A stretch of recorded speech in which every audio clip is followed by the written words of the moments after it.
Hello, welcome back to Bat Chat. Today we are making a video on how baseball bats work and the science behind them.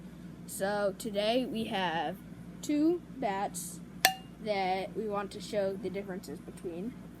So this one is what you would call a composite bat because it has the handle, the knob, or the handle, and then the connector piece, and then this.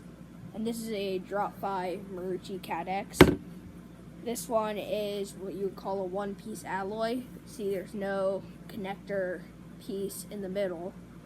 And we will today be showing the sciences behind how both of them work. Drop 11. Yeah. So, when you have baseball bats, if you look at the better bats that you would see, most of them have one thing in common, and that is the thickness of the metal in the bat. Because, like, all the better bats and, like, some of the DeMarini bats and stuff have very thin metal. Now, that also makes them easier to break, especially in cold conditions. But it has thinner metal, and the ball will actually, like, push in on the metal of the bat, and it will act like a trampoline. It's called the trampoline effect, and it will launch it off the bat. So, like, this bat is a USA bat. Which has thicker metal. It's a USA bat, so it actually has thicker metal, and it can't hit the ball as far, and it's certified by USA Baseball, which is, like, what you would use in Little League. So, if you have a ball that meets the bat, it pushes in on the metal, and it launches off the bat. And the bats with the thinner metals are able to flex easier because they're thinner, and it's like if you were trying to, bend this pencil, it's kind of hard. It also is because it's made out of wood, but this piece of paper is really thin, so you can bend it easier. So that's the same with the metal in a bat. If you have a really thick piece of metal, it's harder to bend than a really thin piece, which is why the better bats are made out of thinner metal, because it helps the ball go further. And the way that they make the bat have better pop is just the overall condition of the bat. Like, this one's a two-piece, which means as the vibrations... Isn't it a three-piece? Yeah. Yeah, I think it is a three-piece. But anyway, it's a composite bat.